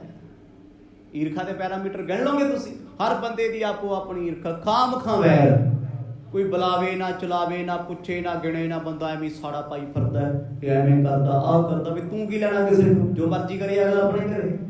ਅੰਦਰ ਹੀ ਹੁਣ ਇੱਥੇ ਐਡਾ ਸਾੜਾ ਪਿਆ ਸਿੱਧ ਨੂੰ, ਤੇ ਗੁਰੂ ਸਾਹਿਬ ਨੇ ਦਿਲ ਦੀ ਗੱਲ ਕਹਿਦੀ, ਕਹਿੰਦੇ ਕਿਉਂ ਸੜਿਆ ਫਿਰਦਾ ਹੈ? ਉਹ ਯੋਗੀਆ ਯੋਗ ਕਮਾਇਆ ਕਰ, ਇਹ ਗੱਲਾਂ ਸ਼ੋਭਾ ਦਿੰਦੀਆਂ ਨਹੀਂ। ਹਾਏ ਰਿਸ ਬੋਲਿਓ, ਜੋਗ ਊਜ ਝੱਕ ਝੋਲਿਓ ਨਿਜ, ਕਿਤੇ ਚੱਕਰ ਭੇਦੇ ਕਿਤੇ ਪੰਖਰੀ ਕੀ ਤਾਹੇ ਕੀ। ਜਦੋਂ ਸਤਿਗੁਰਾਂ ਨੇ ਕਿਹਾ ਕਿਉਂ ਹੰਕਾਰਿਆ ਫਿਰਦਾ ਹੈ, ਉਹਨੂੰ ਗੁੱਸਾ ਚੜ ਗਿਆ ਵੀ ਮੈਂ ਪਿਆਰ ਨਾਲ ਬੋਲਦਾ ਤੇ ਆਫਰ ਆਫਰ ਕੇ ਪੈਂਦੇ ਮੈਨੂੰ ਅੱਗੋਂ। ਕਹਿੰਦਾ ਤੁਸੀਂ ਕੀ ਜਾਣਦੇ ਯੋਗ ਬਾਰੇ? ਮਰਦ ਕਹਿੰਦੇ ਪੁੱਛ ਲਾ। ਕਹਿੰਦਾ ਚੰਗਾ ਫਿਰ ਏਦਾਂ ਦੱਸੋ, ਯੋਗ ਮਤ ਵਿੱਚ ਕਿੰਨੇ ਚੱਕਰ ਹੁੰਦੇ ਨੇ? ਸਾਡੇ ਵਾਲੇ ਚੱਕਰ ਨਹੀਂ, ਪੰਜਾਬੀਆਂ ਨੂੰ ਸਦਾ ਹੀ ਚੱਕਰ ਪਿਆ ਰਹਿੰਦਾ। ਕੋਈ ਗੱਲ ਹੋਏ ਉਹ ਯਾਰ ਚੱਕਰ ਜਾਂਦੇ ਨੇ, ਚੱਕਰਾਂ 'ਚ ਹੀ ਰਹਿੰਦੇ ਆ ਅਸੀਂ ਸਵੇਰ ਤੋਂ ਲੈ ਕੇ ਸ਼ਾਮ ਤੱਕ। ਇੱਕ ਤੇ ਚਾਹ ਪੀਣ ਦੇ ਚੱਕਰ ਲੱਗਦੇ ਆ, ਦੂਜੇ ਅਸੀਂ ਰਹਿੰਦੇ ਚੱਕਰਾਂ 'ਚ, ਤੀਜਾ ਸਾਨੂੰ ਚੱਕਰ ਵੀ ਆ ਜਾਂਦਾ ਕਈ ਵਾਰ ਜਦੋਂ ਵੱਡੀ ਗੱਲ ਸੁਣ ਲਈ। ਤੇ ਸਿੱਧ ਕਹਿੰਦਾ ਚੱਕਰ ਦੱਸੋ ਯੋਗ 'ਚ ਕਿੰਨੇ ਹੁੰਦੇ ਆ? ਗੁਰੂ ਸਾਹਿਬ ਮੁਸਕਰਾਈ ਜਾਣ, ਕਹਿੰਦਾ ਹੱਸੋ ਨਾ, ਜੇ ਤੁਸੀਂ ਕੁਝ ਜਾਣਦੇ ਹੋ ਮੈਨੂੰ ਹੰਕਾਰੀ ਕਹਿੰਦੇ ਹੋ, ਮੈਨੂੰ ਯੋਗੀ ਕਹਿੰਦੇ ਹੋ ਵੀ ਮੈਂ ਇਲਾਜ ਲਾਉਣਾ, ਦੱਸੋ ਮੈਨੂੰ। ਮਰਦ ਕਹਿੰਦੇ ਪੁੱਛ ਫਿਰ। ਕਹਿੰਦਾ ਯੋਗ ਦੇ ਚੱਕਰ ਦੱਸ। ਤੁਹਾਡੇ ਚੋਂ ਬੜੇ ਆ ਜੀ ਯੋਗ ਬਾਰੇ ਸੁਣਨ ਵਾਲੇ, ਕਿਉਂਕਿ ਅੱਜ ਕੱਲ੍ਹ ਹਰੇਕ ਯੋਗੀ ਬਣਿਆ ਫਿਰਦਾ, ਜਿਹਨੂੰ ਮਰਜ਼ੀ ਫਿਰ ਲਓ। ਬਸ ਇੱਕ ਇਹ ਹੈ ਵੀ ਇਹਨਾਂ ਨੂੰ ਯੂਪੀ ਦੀ ਟਿਕਟ ਨਹੀਂ ਮਿਲਣੀ। ਯੋਗੀ ਸਾਰੇ ਹੀ ਨਹੀਂ ਇੱਥੇ, ਹਰ ਕੋਈ ਜਾਣਦਾ ਯੋਗ ਮਤ ਬਾਰੇ। ਗੁਰੂ ਨਾਨਕ ਸਾਹਿਬ ਨੂੰ ਉਹਨੇ ਸਵਾਲ ਕਰਤਾ, ਕਹਿੰਦਾ ਮੈਨੂੰ ਚੱਕਰ ਦੱਸੋ ਯੋਗ ਦੇ ਕਿੰਨੇ? ਭਾਈ ਬਾਲਾ ਤੇ ਮਰਦਾਨਾ ਵੇਖ ਤੇ ਮਰਦ ਕਹਿੰਦੇ ਪਹਿਲਾਂ ਨਾਥ ਜੀ ਬਹਿ ਜਾਓ, ਤੁਸੀਂ ਸਵਾਲ ਕੀਤਾ ਅਸੀਂ ਜਵਾਬ ਤਸੱਲੀ ਨਾਲ ਦਿਆਂਗੇ, ਪਰ ਬੈਠੋ ਤੇ ਸਹੀ ਨਾ, ਐਵੇਂ ਭੜਕ ਕੇ ਕੁਝ ਪੱਲੇ ਪੈਣਾ ਨਹੀਂ। ਦੇਹ ਕੀਤੀ ਪੂਨ ਤ੍ਰਿਪਤਾ ਵੈ ਧਾਰ ਕੌਣ, ਔਰ ਪੰਜ ਤਤ ਕਹੋ ਜੋ ਰਖੀ ਕਪੰਚ ਜਾਹੇ ਕੀ। ਬੜੇ ਵੱਡੇ ਸਵਾਲ ਕਰ ਗਿਆ, ਕਹਿੰਦਾ ਇਹ ਦੱਸੋ ਸਰੀਰ ਵਿੱਚ ਕਿੰਨੇ ਤਰ੍ਹਾਂ ਦੀ ਹਵਾ ਹੁੰਦੀ ਹੈ? ਪੌਣਾ ਕਿੰਨੀਆਂ? ਪੰਜ ਤੱਤ ਕਿਹੜੇ ਆ? ਇਹ ਤੇ ਤੁਹਾਨੂੰ ਸਾਰਿਆਂ ਨੂੰ ਪਤਾ। ਪੰਜਾਂ ਤੱਤਾਂ ਦੇ ਸੁਭਾਅ ਕਿਹੜੇ ਆ? ਇਹ ਗੱਲਾਂ ਦੀ ਅੱਜ ਸਾਇੰਟੀਫਿਕ ਤੌਰ ਤੇ ਵੇਖੀਏ ਨਾ, ਸੁਣਦੇ ਅਸੀਂ ਜੇ ਸਾਇੰਸ ਦੇ ਤਰੀਕੇ ਨਾਲ ਸੁਣੀਏ ਤੇ ਵੈਰੀ ਇੰਟਰਸਟਡ, ਯੋਗ ਦੇ ਤਰੀਕੇ ਨਾਲ ਪੜ੍ਹੀਏ ਸੁਣੀਏ ਤੇ ਮਹਾ ਬੋਰਿੰਗ, ਕਿਉਂਕਿ ਉਹ ਸਮਝ ਨਹੀਂ ਆਉਂਦੀ। ਗੁਰੂ ਨਾਨਕ ਸਾਹਿਬ ਨੂੰ ਐਡੇ ਟਫ ਤੋਂ ਟਫ ਸਵਾਲ ਕਰਦਾ ਏ, ਕਹਿੰਦਾ ਇਹ ਦੱਸੋ ਯੋਗ ਮਤ ਦੇ ਵਿੱਚ, ਯੋਗ ਮਤ ਅਨੁਸਾਰ ਕਿੰਨੇ ਤੱਤ ਨੇ? ਤੱਤਾਂ ਦੇ ਸੁਭਾਅ ਕੀ? ਸੁਭਾਅ ਦੱਸ ਸਕਦੇ ਹੋ ਤੁਸੀਂ? ਮੈਂ ਦੱਸ ਸਕਦਾ? ਨਹੀਂ, ਸਾਨੂੰ ਕੀ ਪਤਾ ਜੀ। ਪਰ ਉਹਨੇ ਗੁਰੂ ਸਾਹਿਬ ਨੂੰ ਸਵਾਲ ਕਰਤਾ ਪੌਣਾ ਕਿੰਨੀਆਂ ਨੇ ਸਰੀਰ 'ਚ? ਬਸ ਸਾਨੂੰ ਤੇ ਇੰਨਾ ਕੁ ਪਤਾ ਹੈ ਵੀ ਇੱਥੇ ਕਈ ਵਾਰ ਨਾ ਬੀਬੀਆਂ 'ਚ ਪਾਉਣ ਆ ਜਾਂਦੀ ਹੁੰਦੀ ਹੈ ਪੰਜਾਬ 'ਚ, ਕੋਈ ਪਤਾ ਨਹੀਂ ਕੀ 'ਚ ਕਿਹੜਾ ਬਾਬਾ ਜੀ। ਪਰ ਯੋਗੀ ਕਹਿੰਦਾ ਪੌਣ ਦੱਸੋ ਕਿੰਨੇ ਤਰ੍ਹਾਂ ਦੀ ਹੈ? ਹਵਾ ਕਿੰਨੇ ਤਰ੍ਹਾਂ ਦੀ ਹੁੰਦੀ ਹੈ ਜੀ? ਇੱਕੋ ਹੀ ਹੈ। ਸਾਡੇ ਹਿਸਾਬ ਨਾਲ ਤੇ ਉਸੇ 'ਚ ਸਾਹ ਲਈ ਜਾਂਦੇ ਆ, ਉਸੇ 'ਚ ਗੱਡੀਆਂ ਫਿਲਟਰ ਸਾਹ ਲਈ ਜਾਂਦੇ ਆ। ਪਰ ਉਹ ਯੋਗੀ ਕਹਿੰਦਾ ਵੀ ਜਿੰਨੇ ਤਰ੍ਹਾਂ ਦੀ ਹਵਾ ਮੈਨੂੰ ਐਕਸਪਲੇਨ ਕਰਕੇ ਦੱਸੋ ਵੀ ਇਹ ਸਰੀਰ ਦੇ ਵਿੱਚ ਸਿਰ ਤੋਂ ਲੈ ਕੇ ਪੈਰਾਂ ਤੱਕ ਕੀ ਕੀ ਕੰਮ ਕਰਦੀ ਹੈ। ਗੁਣ ਉਸ ਭਾਏ ਸਭ ਤਤਨ ਕੇ ਕਹੋ ਅਬ। ਮੈਨੂੰ ਤੱਤਾਂ ਦੇ ਗੁਣ ਅਤੇ ਸੁਭਾਅ ਦੱਸੋ, ਮੈਂ ਤਾਂ ਤੁਹਾਨੂੰ ਅੱਗੇ ਜਾਣ ਦੇਣਾ ਹੈ। ਇੰਨੇ ਔਖੇ ਸਵਾਲ ਪੰਜ ਤੱਤ ਨੇ ਜੀ। ਪੰਜਾਂ ਤੱਤਾਂ ਦੇ ਸੁਭਾਅ ਕੀ ਨੇ? ਗੁਣ ਕੀ ਨੇ? ਗੁਣ ਤੇ ਸੁਭਾਅ ਅਲੱਗ ਚੀਜ਼ਾਂ ਹੁੰਦੀਆਂ। ਤੁਹਾਡਾ ਨੇਚਰ ਅਲੱਗ ਚੀਜ਼ ਹੈ, ਸੁਭਾਅ ਤੁਹਾਡਾ ਅਲੱਗ ਹੈ, ਤੇ ਕੁਝ ਤੁਹਾਡੇ 'ਚ ਗੁਣ ਵੀ ਨੇ, ਕੁਆਲਿਟੀਆਂ ਨੇ, ਉਹ ਅਲੱਗ ਚੀਜ਼ਾਂ ਨੇ। Different matter, different thing. Guru Nanak Sahib ਤੋਂ ਜਦੋਂ ਸਵਾਲ ਕੀਤੇ ਨਾ, ਇਹ ਪਰਬਤ ਚਾਰੇ ਪਾਸੇ ਬਰਫ਼ ਨਾਲ ਢਕਿਆ ਹੋਇਆ ਹੈ, ਚਿੱਟੀਆਂ ਚਾਦਰਾਂ ਨੇ, ਨਾ ਕਿਤੇ ਚੰਦ ਦਿਸੇ ਨਾ ਕਿਤੇ ਸੂਰਜ ਦਿਸੇ, ਸਾਹਮਣੇ ਬੈਠਾ ਹੈ ਸਿੱਧ ਲੋਹਾਰੀ ਪਾ। ਕਹਿੰਦਾ ਮੇਰੀਆਂ ਗੱਲਾਂ ਦਾ ਜਵਾਬ ਦੇ ਦਿਓ, ਤੁਸੀਂ ਸਾਨੂੰ ਟਿੱਚ ਸਮਝਦੇ ਹੋ। ਗੁਰੂ ਬਾਬਾ ਜੀ ਸੁਣੀ ਗਏ। ਕਹਿੰਦੇ ਕੋਈ ਗੱਲ ਨਹੀਂ ਬਣੀ, ਕੱਲੀ ਕੱਲੀ ਗੱਲ ਦਾ ਜਵਾਬ ਦੇ ਕੇ ਅਸੀਂ ਅੱਗੇ ਜਾਵਾਂਗੇ। ਰਿਥਕ ਪ੍ਰਕ੍ਰਿਤ ਵਿਦ ਸਭੈ ਦੇਹ ਮਾਹੇ ਕੀ। ਕਹਿੰਦਾ ਜੀ ਇਹ ਦੱਸੋ ਸਰੀਰ ਵਿੱਚ 25 ਪ੍ਰਕਿਰਤੀਆਂ ਕਿਵੇਂ ਕੰਮ ਕਰਦੀਆਂ ਨੇ? ਇਹ ਜਿਹੜਾ ਅੱਜ ਸਬਜੈਕਟ ਚੱਲਦਾ ਨਾ ਜੀ, ਬੜਾ ਇੰਟਰਸਟਿੰਗ ਹੈ, ਕਿਉਂਕਿ ਜਿਸ ਸਰੀਰ ਵਿੱਚ ਅਸੀਂ ਵਸ ਰਹੇ ਹਾਂ ਨਾ, ਬਜ਼ੁਰਗ ਹੋ ਗਏ, ਸਾਨੂੰ ਇਹਦੇ ਬਾਰੇ ਕੋਈ ਗਿਆਨ ਨਹੀਂ। ਅਸੀਂ ਦੁਨੀਆ ਐਕਸਪਲੋਰ ਕੀਤੀ ਹੈ, ਜ਼ਮਾਨਾ ਵੇਖਿਆ ਹੈ, ਲੋਕਾਂ ਦੇ ਸੁਭਾਅ ਵੇਖੇ ਆ, ਕਦੇ ਆਪਣੇ ਆਪ ਨੂੰ ਸਮਝਿਆ ਵੀ ਆਹ ਜਿਹੜਾ ਸੈਟਅਪ ਚੱਲਦਾ, ਸਿਸਟਮ ਚੱਲਦਾ ਹੈ, ਇਹ 'ਚ ਕੀ ਹੋ ਰਿਹਾ ਹੈ? ਆਹ ਰੋਜ਼ ਬੇਸਿਕ ਚੀਜ਼ਾਂ 'ਚ ਜੋ ਅੱਜ ਸੁਣਾ ਰਹੇ ਆ ਨਾ ਗੁਰੂ ਸਾਹਿਬ ਸੁਣਾਉਣਗੇ, ਇਹ ਬੇਸਿਕ ਹੈ ਸਾਡਾ। ਦੱਸੋ ਜੀ ਸਾਡੇ 'ਚੋਂ ਕਿਹੜਾ ਜਿਹਨੂੰ ਵਾਸੀ ਨਹੀਂ ਆਉਂਦੀ, ਡਕਾਰ ਨਹੀਂ ਆਉਂਦੀ, ਛਿੱਕ ਨਹੀਂ ਆਉਂਦੀ? ਕਿਉਂ ਆ ਰਹੀਆਂ ਨੇ? ਉਬਾਸੀ ਇਹੋ ਜਿਹੀ ਚੀਜ਼ ਹੈ, ਸੜਕ ਤੇ ਬੈਠਾ, ਤੁਹਾਡੇ 'ਚ ਇੱਥੇ ਬੈਠਾ ਕੋਈ ਲੈ ਲੇ ਤੇ ਮੇਰੇ ਵਰਗੇ ਨੂੰ ਵੀ ਆ ਜਾਂਦੀ ਹੈ। ਕੋਈ ਸਪੇਸ 'ਚ ਬੈਠਾ ਹੋਵੇ, ਸਪੇਸ ਕ੍ਰਾਫਟ ਵਿੱਚ ਵੀਡੀਓ ਸ਼ੂਟ ਹੋ ਰਿਹਾ, ਉਹ 'ਚ ਵਾਸੀ ਲੈ ਗਿਆ ਤੇ ਧਰਤੀ ਤੇ ਬੈਠੇ ਨੂੰ ਆਈ ਜਾਂਦੀ ਹੈ। ਮੂਵੀ ਦੇਖ ਰਹੇ ਹੋ, ਉੱਥੋਂ ਤਾਂ ਆ ਜਾਂਦੀ, ਕਿਉਂ ਆ ਰਹੀ ਹੈ? ਐਸਾ ਕੀ ਹੈ ਇਹਦੇ 'ਚ? ਤੇ ਛਿੱਕਾਂ ਕਿਉਂ ਆ ਜਾਂਦੀਆਂ ਨੇ? ਕੋਈ ਤੇ ਕਾਰਨ ਹੈ। ਗੁਰੂ ਨਾਨਕ ਸਾਹਿਬ ਨੂੰ ਇਹਨੇ ਸਵਾਲ ਬੜੇ ਗਹਿਰੇ ਕਰਤੇ, ਪਰ ਮੇਰੇ ਬਾਬਾ ਪਰਮਾਤਮਾ ਸਤਿਗੁਰੂ ਦੇ ਵਾਸਤੇ ਇੱਕ ਕੱਖ ਵੀ ਨਹੀਂ, ਕਿਉਂਕਿ ਸਿੱਧ ਨੂੰ ਲੱਗਦਾ ਵੀ ਸਾਡੀ ਨੌਲੇਜ ਬੜੀ ਵੱਡੀ ਹੈ, ਸਾਡਾ ਗਿਆਨ ਬੜਾ ਗਹਿਰਾ ਹੈ। ਉੱਤਰ ਬਤਾਓ ਤੋ ਆਰ ਚੱਲ ਜਾਵੋ ਤੁਮ, ਨਾ ਤੋ ਉਪਦੇਸ਼ ਲੀਜੈ ਤਜੋ ਮਤ ਕਾਹੇ ਕੀ। ਚੁਟਕੀਆਂ ਮਾਰ ਕੇ ਕਹਿੰਦਾ ਉੱਤਰ ਦਿਓ ਛੇਤੀ, ਜੇ ਉੱਤਰ ਨਾ ਦੇ ਸਕੇ ਮੈਂ ਤੁਹਾਡਾ ਗੁਰੂ ਤੇ ਤੁਸੀਂ ਮੇਰੇ ਸ਼ਿਸ਼, ਮੰਨੋਗੇ? ਮਹਾਰਾਜ ਕਹਿੰਦੇ ਪ੍ਰਵਾਹ ਨਹੀਂ, ਖੁਸ਼ ਹੋ ਗਿਆ ਵੀ ਲੈ ਇਹਨਾਂ ਨੂੰ ਜਵਾਬ ਨਹੀਂ ਆਉਣੇ, ਮੈਨੂੰ ਗੁਰੂ ਕਹਿ ਦੇਣਗੇ। ਇਹ ਮਸ਼ਿੰਦਰ ਨਾਥ ਨੂੰ ਗੁਰੂ ਨਹੀਂ ਮੰਨਿਆ, ਮੈਨੂੰ ਮੰਨਣਗੇ। ਮੈਂ ਕਹਿੰਦਾ ਲੱਗ ਹੀ ਸਰੂਰ ਹੁੰਦਾ ਹੈ। ਮਹਾਰਾਜ ਕਹਿੰਦੇ ਬਹਿ ਜਾਓ ਸਿੱਧਨਾਥ, ਸਾਹਮਣੇ ਆ ਜਾਓ। ਬਿਠਾਇਆ ਬੜੇ ਅਦਬ ਨਾਲ, ਬੈਠਾ। ਭਾਈ ਬਾਲਾ ਜੀ ਕਹਿੰਦੇ ਅਸੀਂ ਵੀ ਫਿਰ ਜਿੱਥੇ ਬੈਠੇ ਉੱਥੇ ਹੀ ਬੈਠੇ ਰਹੇ। ਗੁਰੂ ਬਾਬਾ ਜੀ ਕਹਿੰਦੇ ਨਾਥ ਜੀ ਇੱਕ ਇੱਕ ਸਵਾਲ ਕਰੀ ਚੱਲੋ ਤੇ ਜਵਾਬ ਲਈ ਚੱਲੋ, ਜੇ ਕੁਛ ਲੱਗੇ ਤੇ ਤਾਂ ਦੱਸਿਓ, ਕਿਤੇ ਤਸੱਲੀ ਨਾ ਹੋਵੇ ਸਾਨੂੰ ਤਾਂ ਵੀ ਦੱਸ ਦਿਓ। ਮੂਲ ਕੋ ਕਮਲ ਦਲ ਚਾਰ ਹੈ ਅਮਲ ਲਾਲ। ਸਤਿਗੁਰ ਕਹਿੰਦੇ ਭਾਈ ਮਨੁੱਖਾ ਸਰੀਰ ਦੇ ਵਿੱਚ ਚੱਕਰ ਹੁੰਦੇ ਆ, ਪੰਖੜੀਆਂ ਦੇ ਸਮੇਤ ਨੇ। ਯੋਗ ਮਤ ਚ ਆਪਾਂ ਬਹੁਤਾ ਗਹਿਰਾ ਨਹੀਂ ਜਾਣਾ, ਮੈਂ ਪਹਿਲਾਂ ਕੋਸ਼ਿਸ਼ ਕੀਤੀ ਵੀ ਇਹਨੂੰ ਬਹੁਤ ਈਜ਼ੀ ਟੂ ਵੇ ਰੱਖਣਾ, ਬਹੁਤ ਸੌਖਾ। ਚੱਕਰ ਕੀ ਹੈ ਜੀ? ਜਿਵੇਂ ਕਵਲ ਦਾ ਫੁੱਲ ਹੈ ਨਾ, ਉਹ ਬਿਲਕੁਲ ਚੱਕਰ ਟਾਈਪ ਹੈ, ਗੋਲ ਹੈ, ਉਹ 'ਚ ਪੰਖੜੀਆਂ ਹੁੰਦੀਆਂ ਨੇ। ਮਰਦ ਕਹਿੰਦੇ ਮੂਲਾਧਾਰ ਚੱਕਰ ਕਿੱਥੇ ਹੁੰਦਾ ਹੈ? ਆਹ ਥਾਂ ਤੇ, ਦੋ ਅੱਖਾਂ ਦੇ ਵਿਚਕਾਰ। ਇਹਨੂੰ ਯੋਗ ਵਾਲੇ ਕਹਿੰਦੇ ਮੂਲਾਧਾਰ ਚੱਕਰ, ਜਿਹਨੂੰ ਆਪਾਂ ਦਸਮ ਦੁਆਰ ਕਹਿ ਦਿੰਦੇ ਹਾਂ। ਸਾਹਿਬ ਕਹਿੰਦੇ ਇਹਦੇ 'ਚ ਚਾਰ ਪੰਖੜੀਆਂ ਨੇ, ਚਾਰ ਪੰਖੜੀਆਂ। ਪੰਖੜੀਆਂ ਕਿਹੜੀਆਂ?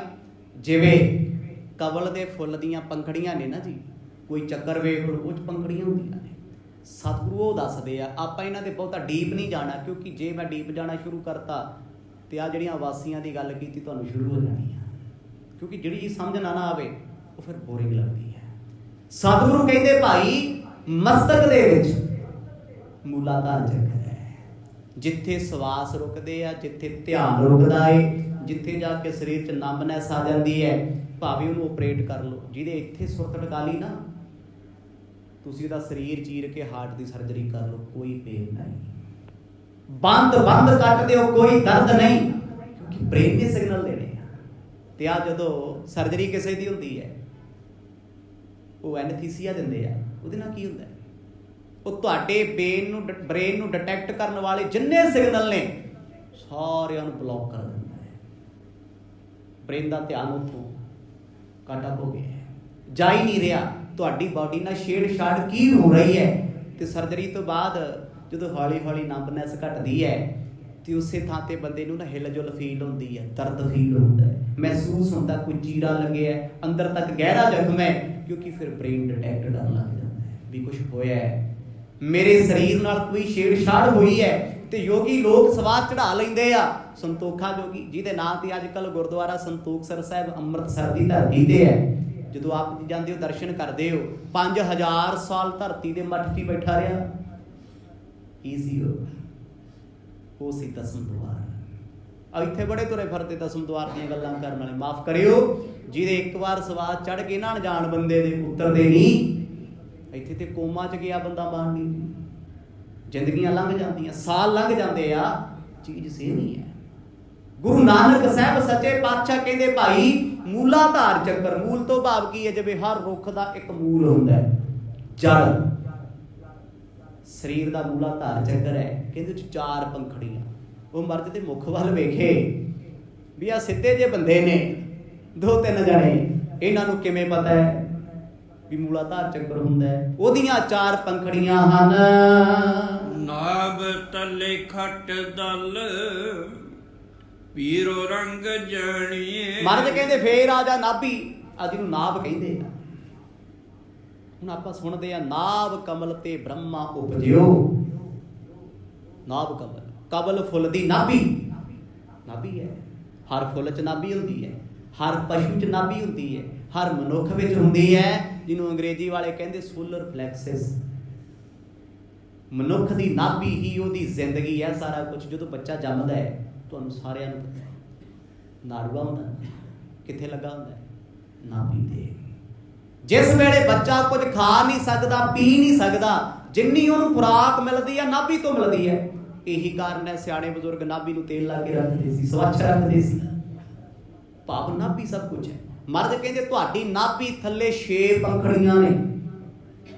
ਕੋਈ ਜੋਗੀ ਦਾ ਮੂੰਹ ਖੁੱਲਾ ਰਹਿ ਗਿਆ ਵੀ ਨਾ ਕਦੇ ਧਿਆਨ ਨਹੀਂ ਲਾਇਆ, ਕਦੇ ਚੌਂਕੜਾ ਨਹੀਂ ਲਾਇਆ, ਕਦੇ ਸਵੇਰ ਤੇ ਪਹਿਲਾਂ ਨਹੀਂ ਆਏ, ਕੌਣ ਸਿਖਾ ਗਿਆ? ਇਹ ਤੇ ਸਾਡੇ ਮੱਤ 'ਚ ਹੀ ਆ ਸਾਰਾ ਕੁਝ। ਵੀ ਇਹ ਕਿਹੜਾ ਯੋਗੀ ਸਿੱਧ ਨੇ? ਮਰਦ ਕਹਿੰਦੇ ਭਾਈ 6 ਪੰਖੜੀਆਂ ਨੇ ਜਿਨ੍ਹਾਂ ਦਾ ਪੀਲਾ ਰੰਗ ਹੈ।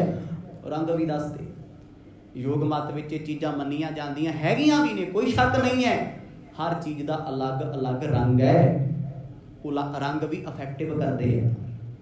ਯੋਗੀ ਬਣਨਾ ਕੋਈ ਸੌਖਾ ਥੋੜੀ ਹੈ। ਇੱਥੇ 4 ਕਾਸਣ ਲੋਮ ਬਲੋਮ ਸਿੱਖ ਕੇ ਬੰਦਾ ਕਹਿੰਦਾ ਲੈ ਮੈਨੂੰ ਯੋਗ ਆਉਂਦਾ। ਇਹ ਯੋਗ ਥੋੜੀ ਹੈ, ਇਹ ਤੇ ਫਿਜ਼ੀਕਲ ਹੀ ਹੈ, ਐਜੂਕੇਸ਼ਨ ਹੈ। ਦੁਨਿਆਵੀ ਚੀਜ਼ਾਂ ਜੀਆਂ ਨੇ ਬਸ, ਟੈਂਪਰੇਰੀ। ਯੋਗ ਤੇ ਸਿੱਖੋ ਇਹਨਾਂ ਦੇ ਜਿਹੜੇ ਪਹਾੜਾਂ 'ਚ ਬੈਠੇ। ਗੁਰੂ ਨਾਨਕ ਸਾਹਿਬ ਕਹਿੰਦੇ 6 ਪੰਖੜੀਆਂ ਭਾਈ ਨਾਭੀ ਦੇ ਧੁਨੀ ਵਿੱਚ ਹੁੰਦੀਆਂ ਨੇ। ਨਾਭ ਮੈਂ ਦਸਮ ਦਲ ਨੀਲੋ ਰੰਗ ਸੋਹੈ ਜਾਂ ਕੋ ਜ਼ਿੱਦੇ ਦਲ ਦਵਾਦਸ਼ ਕੋ ਸੀਤ ਪਹਿਚਾਣੀਏ। ਹਿਰਦੇ ਦੇ ਵਿੱਚ, ਕਾਲਜੇ ਦੇ ਵਿੱਚ ਕਹਿੰਦੇ ਫੇਰ 6 ਪੰਖੜੀਆਂ ਨੇ ਜਿਨ੍ਹਾਂ ਦਾ ਰੰਗ ਲਾਲ ਹੈ। ਧੁਨੀ ਤੋਂ ਹੇਠਾਂ ਜਿਹੜੀਆਂ ਪੰਖੜੀਆਂ ਉਹਨਾਂ ਦਾ ਰੰਗ ਨੀਲਾ ਹੈ। ਉਹ ਹੈਰਾਨ ਹੋਈ ਜਾਂਦਾ ਮਰਦ ਵੱਲ ਵੇਖ ਕੇ ਵੀ ਮੈਂ ਤੇ ਕਿਹਾ ਸੀ ਇਹਨਾਂ ਨੂੰ ਆਉਂਦਾ ਕੱਖ ਨਹੀਂ, ਮੈਨੂੰ ਲੱਗਦਾ ਇਹਨਾਂ ਦੇ ਸੇਵਕ ਬਣਨਾ ਪੈਣਾ। ਅੰਦਰ ਫਿਕਰ ਪੈਣਾ ਸ਼ੁਰੂ ਹੋ ਗਿਆ, ਕਿਉਂਕਿ ਪਹਿਲਾ ਹੀ ਸਵਾਲ ਬੜਾ ਔਖਾ ਸੀ, ਟਫ ਸੀ। ਸਤਿਗੁਰਾਂ ਤੇ ਇਦਾਂ ਜਵਾਬ ਦੇਤੇ ਜੀ ਜਿੱਦਾਂ ਟਿਪਸ ਤੇ ਹੁੰਦੇ ਆ। ਤੇ ਭਾਈ ਬਾਲਾ ਜੀ ਕਹਿੰਦੇ ਮੈਂ ਵੀ ਮਰਦ ਦੇ ਮੁਖ ਵੱਲ ਵੇਖ ਵੇਖ ਅਚਰਜ ਹੁੰਦਾ ਹਾਂ। ਕੰਠ ਕੋ ਕਮਲ ਦਲ 16 ਹੈ ਅਮਲ ਭੇਦ ਤਿਰਕੁਟੀ ਮੈਂ ਦੋਏ ਦਲ ਧਾਮ ਸੁਖ ਦਾਲੀਏ। ਸਾਹਿਬ ਕਹਿੰਦੇ ਗਲ ਦੇ ਵਿੱਚ, ਕੰਠ ਦੇ ਵਿੱਚ 16 ਪੰਖੜੀਆਂ ਨੇ ਜਿਨ੍ਹਾਂ ਦਾ ਹਰਾ ਰੰਗ ਹੈ। ਤ੍ਰਿਕੁਟੀ ਦੇ ਵਿੱਚ 2 ਨੇ। ਤ੍ਰਿਕੁਟੀ ਕੀ ਹੈ? ਤ੍ਰਿਕੁਟੀ ਛੋਟੀ ਬਿਮਲ ਮਝਾਰ ਗੁਰਬਾਣੀ ਦੇ ਬਚਨ ਨੇ, ਕੁਝ ਵੀ ਬਾਣੀ ਤੋਂ ਬਾਹਰ ਨਹੀਂ ਹੈ। ਸਤਿਗੁਰਾਂ ਸਾਰਾ ਕੁਝ ਦੱਸਿਆ ਹੋਇਆ ਹੈ। ਆ ਤ੍ਰਿਕੁਟੀ ਉਹਨੂੰ ਕਹਿੰਦੇ ਸੌਖਾ ਜਿਹਾ ਸਮਾਂ, ਕਹਿੰਦੇ ਸ਼ਿਵ ਜੀ ਦੀ ਤੀਜੀ ਅੱਖ ਖੁੱਲ ਜਾਂਦੀ, ਆਈ ਤ੍ਰਿਕੁਟੀ ਕਹਿੰਦੇ ਆ। ਇੱਥੇ ਪਹੁੰਚਣਾ ਖੇਡ ਥੋੜੀ ਆ ਜੀ, ਕੋਈ ਬਹੁਤ ਔਖਾ ਕੰਮ ਹੈ। ਜਿੱਦਣ ਇੱਥੇ ਧਿਆਨ ਜੁੜ ਗਿਆ ਦੁਨੀਆ ਦੀ ਪਰਵਾਹ ਨਹੀਂ ਰਹਿਣੀ। ਕੋਈ ਟੁਕੜੇ ਕਰ ਦੇਵੇ ਤੁਹਾਡੇ, ਦਰਦ ਨਹੀਂ ਹੋਣਾ, ਰੋਗ ਨਹੀਂ ਲੱਗਣਾ ਕੋਈ ਨਹੀਂ, ਪਰ ਇੱਥੇ ਜਾਣਾ ਹੀ ਔਖਾ ਹੈ। ਸਾਲ ਲੱਗ ਜਾਂਦੇ, ਸਾਲ ਗੁਰੂ ਪੂਰਾ ਹੋਵੇ। ਮਰਦ ਕਹਿੰਦੇ ਤ੍ਰਿਕੁਟੀ ਦੇ ਵਿੱਚ ਆ ਕੇ ਤੁਹਾਡੇ ਲੋਕ ਧਿਆਨ ਟਿਕਾ ਲੈਂਦੇ ਆ, ਸੁਰਤ ਉੱਥੇ ਰੁਕ ਜਾਂਦੀ ਹੈ। ਇਸ ਕਰਕੇ ਤੁਹਾਨੂੰ ਭੁੱਖ ਨਹੀਂ ਲੱਗਦੀ, ਪਿਆਸ ਨਹੀਂ ਲੱਗਦੀ, ਦੁੱਖ ਨਹੀਂ ਲੱਗਦਾ, ਉਮਰਾਂ ਵਧਾ ਲੈਂਦੇ ਹੋ। ਭੇਦ ਇਨ ਜਾਏ ਖਟ ਚੱਕਰ ਜੋ ਅਲਾਏ 10 ਦਵਾਰ ਠਹਿਰਾਏ ਬਾਏ ਐਸੀ ਬਿਦ ਮਾਨੀਏ। ਭਾਈ ਇਹਨਾਂ ਚੱਕਰਾਂ ਨੂੰ ਪਾਰ ਕਰਕੇ ਤੁਸੀਂ ਆਪਣੇ ਸਵਾਸਾਂ ਦੀ ਹਵਾ ਨਾ ਜਿਹੜੀ 10ਵੇਂ ਦਵਾਰ ਵਿੱਚ ਰੋਕ ਲੈਂਦੇ ਹੋ, ਜਿਹਨੂੰ ਕਹਿੰਦੇ ਸਵਾਸ ਚੜ੍ਹਦੇ। ਆਪਾਂ ਬਾਣੀ ਪੜ੍ਹਦੇ ਆ, ਮਹਾਰਾਜ ਸਾਨੂੰ ਕਹਿੰਦੇ ਆ ਜਿੰਨਾ ਸਾਸ ਗਰਾਸ ਨਾ ਵਿਸਰ। ਇਹ ਕੀ ਚੀਜ਼ਾਂ ਨੇ? ਸਾਸ ਗਰਾਸ। ਸਾਹ ਖਿੱਚਣਾ, ਗਰਾਸ ਛੱਡਣਾ।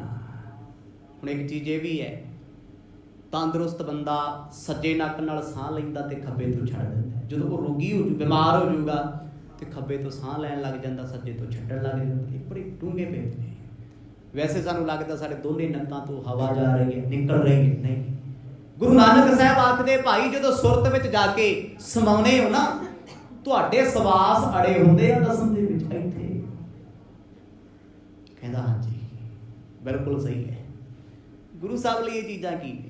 ਉਹ ਅੰਦਰੋਂ ਤੇ ਕੁਰਬਾਨ ਹੋਈ ਜਾਂਦਾ ਮਹਾਰਾਜ ਤੋਂ, ਹੈ ਹੰਕਾਰਿਆ ਹੋਇਆ, ਪਰ ਜਦੋਂ ਸੁਣਦਾ ਹੈ ਵੀ ਆਹ ਵੀ ਕਰੈਕਟ, ਆਹ ਵੀ ਕਰੈਕਟ, ਆਹ ਵੀ ਠੀਕ, ਜੀ ਵੀ ਕਰਦਾ ਹੈ ਮੱਥਾ ਟੇਕਦੇ। ਪਰ ਨਾ, ਮੈਂ ਤੇ ਸਵਾਲ ਕੀਤੇ, ਮੈਂ ਤੇ ਗੁਰੂ ਬਣਨਾ ਇਹਨਾਂ ਦਾ, ਹੋਰ ਤੇ ਵੇਖਾਂ ਕੀ ਕੁਛ ਹੈ। ਕਹਿੰਦਾ ਚੱਲ ਕੋਈ ਨਹੀਂ, ਇੰਨਾ ਕੁ ਸਿੱਖ ਲਿਆਉਣਾ ਕਿ ਤੂੰ ਅਗਲੇ ਸਵਾਲ ਥੋੜੀ ਇਹਨਾਂ ਨੂੰ ਆ ਜਾਣਗੇ।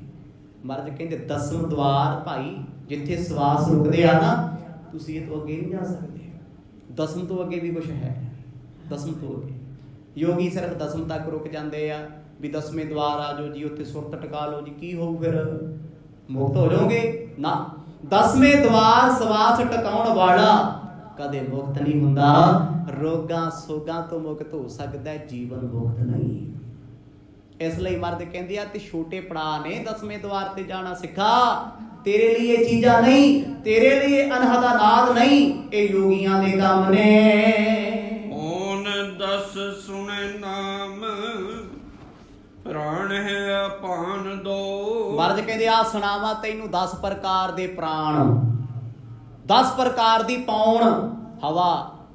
ਕਹਿੰਦੇ ਪਹਿਲੀ ਹੈ ਪਾਨ ਤੇ ਦੂਜੀ ਹੈ ਅਪਾਨ। ਚਲੋ ਆਪਾਂ ਨਾਮ ਬਹੁਤੇ ਯਾਦ ਨਹੀਂ ਕਰ ਸਕਦੇ, ਔਖਾ ਕੰਮ ਹੈ, ਕਿਉਂਕਿ ਹੋਰ ਸੌਖਾ ਕਰ ਲੈਣਾ ਇਹਨੂੰ। ਪਹਿਲਾਂ ਮਹਾਰਾਜ ਨਾਮ ਦੱਸਣਗੇ, ਫਿਰ ਇਹਨਾਂ ਦੇ ਵਰਕ ਦੱਸਣਗੇ, ਕਿਉਂਕਿ ਉਹਨੇ ਪੁੱਛਿਆ ਨਾ ਵੀ 10 ਤਰ੍ਹਾਂ ਦੀ ਹਵਾ ਦੱਸੋ। ਆ ਜਿੰਨੇ ਆਪਾਂ ਬੈਠੇ ਆ, ਜਿੰਨੇ ਹੋਣਗੇ ਸਾਡੇ ਤੋਂ ਬਾਅਦ, ਸਾਡੇ ਤੋਂ ਪਹਿਲਾਂ ਸੀ, ਦੁਨੀਆ ਤੇ ਜੋ ਆਏ ਜੋ ਗਏ, ਮਨੁੱਖ ਤੋਂ ਲੈ ਕੇ ਪਸ਼ੂਆਂ ਤੱਕ ਸਭ ਦੇ ਅੰਦਰ 10 ਪ੍ਰਕਾਰ ਦੀ ਹਵਾ ਕੰਮ ਕਰਦੀ ਹੈ। ਨੱਕ ਚੋਂ ਇੱਕ ਤਰ੍ਹਾਂ ਦੀ ਜਾ ਰਹੀ ਹੈ, ਡਾਇਵਰਟ ਹੋ ਰਹੀ ਹੈ, ਫੇਫੜਿਆਂ ਤੋਂ ਜਾ ਕੇ, ਲੰਗ ਤੋਂ ਜਾ ਕੇ, ਅਲੱਗ-ਅਲੱਗ ਕਾਰਜ ਨੇ, ਅਲੱਗ-ਅਲੱਗ ਸ਼ਮਤਾ ਹੈ। ਕਿਸੇ ਦੇ ਸਰੀਰ ਦੀ ਇੱਕ ਹਵਾ, ਆਪਾਂ ਕਹਿੰਦੇ ਤੇਰੀ ਹਵਾ ਖਰਾਬ ਹੈ, ਆਮ ਗੱਲਾਂ ਕਰਦੇ ਆ, ਪਰ ਅਸੀਂ ਨਾ ਕਹਿਣ ਵਾਲੇ ਨੇ ਕਦੇ ਸੋਚਿਆ ਤੇ ਨਾ ਕਦੇ ਸੁਣਨ ਵਾਲੇ ਵੀ ਯਾਰ ਕਿਹੜੀ ਹਵਾ ਦੀ ਗੱਲ ਕਰਦਾ ਹੈ।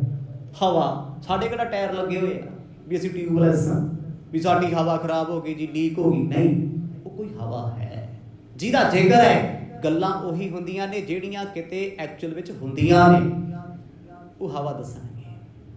ਮਰਦ ਕਹਿੰਦੇ ਪਹਿਲੀ ਪਾਨ, ਦੂਜੀ ਅਪਾਨ ਹੁੰਦੀ ਹੈ। ਜਾਣੇ ਸਮਾਨ ਉਦਿਆਨ ਹੈ ਬਿਆਨ ਤੋਂ। ਭਾਈ ਸਮਾਨ, ਉਦਿਆਨ, ਬਿਆਨ, ਇਹ ਹਵਾਵਾਂ ਦੇ ਨਾਮ ਨੇ। ਤੇ ਯੋਗੀ ਮਰਦ ਦੇ ਮੁਖ ਵੱਲ ਵੇਖੀ ਜਾਂਦਾ ਲੋਹਾ ਰੀਪਾ, ਤੇ ਕਿੱਥੋਂ ਪੜ ਕੇ ਆਏ ਨੇ?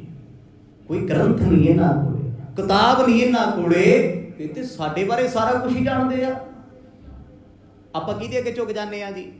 ਕਿਸੇ ਅੱਗੇ ਆਪਾਂ ਲੱਖ ਫੜਾ ਮਾਰੀ ਜਾਈਏ, ਪਰ ਜਿਹੜਾ ਸਾਡਾ ਭੇਤੀ ਜਾ ਹੁੰਦਾ ਨਾ, ਉਹਦੇ ਸਾਹਮਣੇ ਸਭ ਤੋਂ ਫੜਦੀ ਵੱਜਦੀ।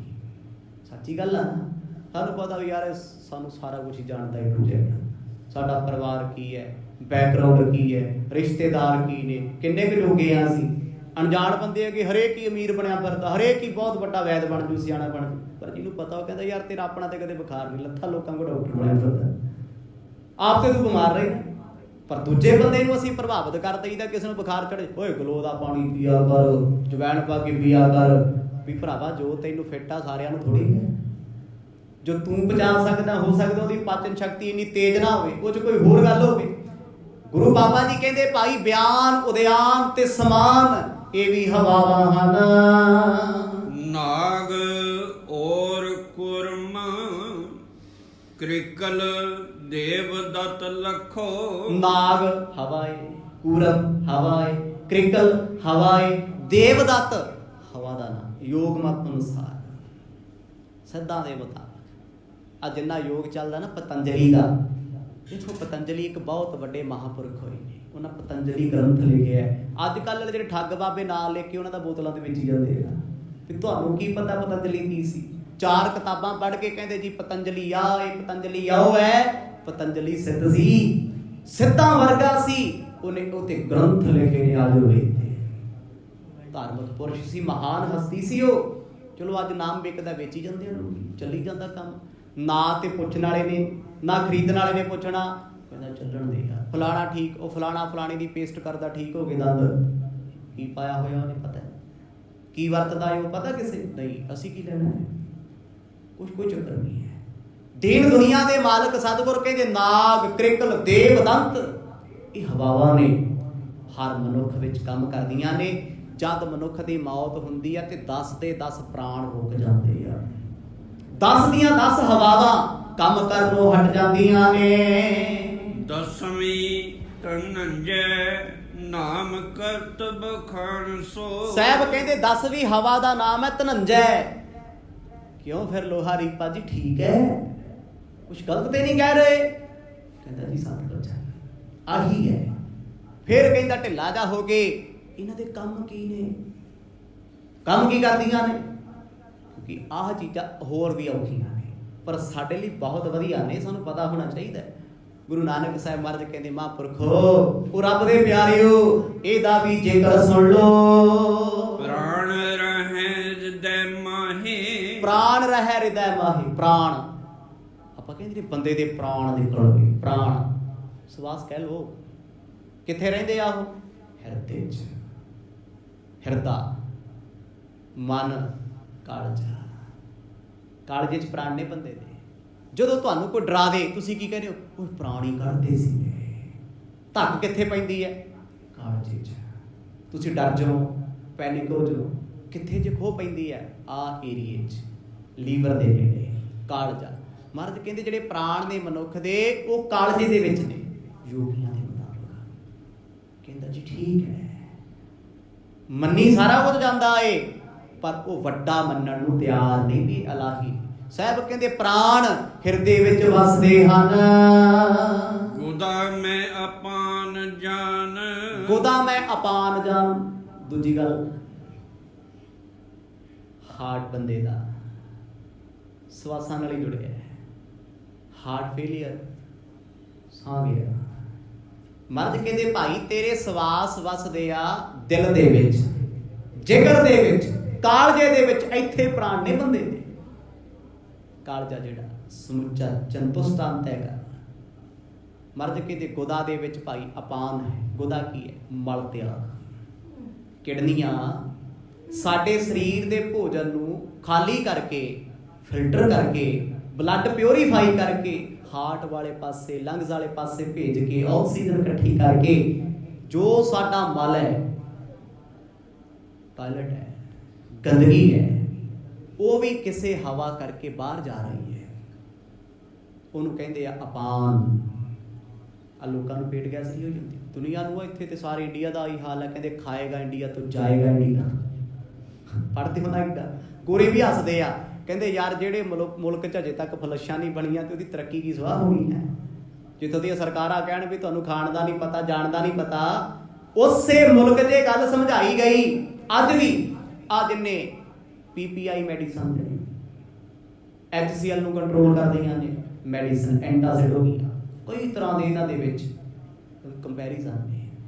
ਇਹ ਕਿੱਥੇ ਵਰਗ ਕਰਦੀਆਂ ਨੇ? ਅਪਾਨ ਤੇ। ਜਿਹਦੀ ਉਹ ਹਵਾ ਖਰਾਬ ਹੋ ਜਾਏ ਪੇਟ ਦੀ, ਪੇਟ ਗੈਸ ਰਹੇਗੀ, ਮੋਸ਼ਨ ਨਹੀਂ ਆਉਂਦਾ, ਤੇ ਫਿਰ ਉਹ ਐਡਾਂ ਦੀਆਂ ਚੱਲਦੇ ਇੱਕ ਕਾਲਾ ਜਾ ਕੀ ਕਹਿੰਦੇ ਉਹਨੂੰ, ਪੇਟ ਸੰਭਾਲ। ਉਹ ਤੇ ਸ਼ਕਲ ਵੇਖ ਕੇ ਬੰਦੇ ਨੂੰ ਕਬਜ਼ ਹੋ ਗਏ, ਤੇ ਜਿਹੜੇ ਦਵਾਈਆਂ ਵੇਚਦੇ ਫਿਰਦੇ ਆ। ਇਹ ਯੋਗੀ ਲੋਕ ਇਸ ਗੱਲ ਨੂੰ ਸਮਝਾਉਂਦੇ ਆ, ਕਹਿੰਦੇ ਆਪਣੇ ਪੇਟ ਨੂੰ ਦਰੁਸਤ ਰੱਖੋ, ਤੁਹਾਡੀ ਜਿਹੜੀ ਅਪਾਨ ਹੈ ਨਾ ਉਹ ਠੀਕ ਰਵੇ, ਤੁਹਾਨੂੰ ਰੋਗ ਹੀ ਕੋਈ ਨਹੀਂ। ਸਾਰੇ ਬਿਮਾਰੀਆਂ ਦੀ ਜੜ ਕੀ ਹੈ? ਕਬਜ਼, ਪੇਟ। ਜਿਸ ਬੰਦੇ ਦਾ ਪੇਟ ਠੀਕ ਹੈ, ਪੇਟ ਖਰਾਬ ਹੋਣ ਤੇ ਇੱਕਦਮ 32 ਰੋਗ ਪੈਦਾ ਹੁੰਦੇ ਆ। ਇੱਕਦਮ ਤੇ ਪੇਟ ਖਰਾਬ ਕਿਉਂ ਹੁੰਦਾ ਹੈ? ਕਾਰਨ ਕੀ ਹੈ? ਅਪਾਨ, ਜਿਹੜੀ ਉਹ ਹਵਾ ਨਾ ਬਲੌਕੇਜ ਹੋਣ ਲੱਗ ਜਾਂਦੀ ਹੈ, ਪੇਟ ਫੁੱਲਣਾ ਸ਼ੁਰੂ ਹੋ ਜਾਂਦਾ ਹੈ, ਪੇਟ ਗੈਸ ਬਣਨ ਲੱਗ ਜਾਂਦੀ ਹੈ, ਤੇ ਫਿਰ ਬੰਦਾ ਡਾਕਟਰ ਕੋਲ ਵੀ ਜਾਂਦਾ ਹੈ, ਵੈਦਾਂ ਕੋਲ ਵੀ ਜਾਂਦਾ ਹੈ, ਦੁਖੀ ਹੋ ਜਾਂਦਾ ਹੈ, ਸਮਝ ਨਹੀਂ ਕੁਝ ਵੀ ਹੁੰਦਾ। ਜਦੋਂ ਉਹ ਅਪਾਨ ਚੜ੍ਹ ਜੇ ਗੁਦਾ ਵਾਲੀ, ਬੰਦੇ ਨੂੰ ਦੁਨੀਆ ਚੰਗੀ ਨਹੀਂ ਲੱਗਦੀ। ਜਿਸ ਮਨੁੱਖ ਨੂੰ ਪੇਟ ਗੈਸ ਆ ਉਹਦਾ ਸੁਭਾਅ ਚਿੜਚਿੜਾ, ਖਾਣਾ ਪੀਣਾ ਪਸੰਦ ਨਹੀਂ ਹੈ, ਲੋਕ ਹੱਸਦੇ ਚੰਗੇ ਨਹੀਂ ਲੱਗਦੇ, ਤੇ ਯੋਗੀ ਖੁਸ਼ ਨੇ। ਮਰਦ ਕਹਿੰਦੇ ਭਾਈ ਜਿਹੜੀ ਅਪਾਨ ਨਾਮ ਦੀ ਹਵਾ ਏ ਇਹ ਮਲ ਤਿਆਗਣ ਦੇ ਕੰਮ ਆਉਂਦੀ ਹੈ, ਮਲ ਤਿਆਗ ਕਰਦੀ ਹੈ। ਕਹਿੰਦਾ ਠੀਕ ਹੈ ਜੀ, ਇਹ ਵੀ ਸਹੀ ਹੈ। ਹੁਣ ਉਹ ਤੇ ਲੋਹਾ ਰੀਪਾ ਮਹਾਰਾਜ ਨੂੰ ਵੇਖ ਵੇਖ ਹੈਰਾਨ ਹੋਈ ਜਾਂਦਾ ਵੀ ਮੈਂ ਤੇ ਔਖੇ ਸਵਾਲ ਕੀਤੇ, ਇਹ ਤੇ ਫਟ ਫਟ ਚੱਟ ਚੱਟ ਜਵਾਬ ਦਿੰਦੇ ਆ, ਕਿੱਥੋਂ ਪੜ ਕੇ ਆਏ ਨੇ। ਨਾਭ ਮੈਂ ਸਮਾਨ ਕੰਠ ਵਿਖੇ ਉਦਿਆਣ ਸੋ। ਨਾਭ ਮੈਂ ਸਮਾਨ, ਹੁਣ ਜਿਹੜੀ ਸਮਾਨ ਹੈ ਉਹ ਨਾਭੀ ਚ ਹੈ। ਉਹ ਕੀ ਕੰਮ ਕਰਦੀ ਹੈ ਜੀ? ਨਾਭੀ ਤੱਕ ਹੈ ਜਿਹੜੀ ਸਾਡਾ ਖਾਧਾ ਹੋਇਆ ਭੋਜਨ ਡਾਈਜੈਸ਼ਨ ਚ ਲੈ ਕੇ ਆਉਂਦੀ ਹੈ।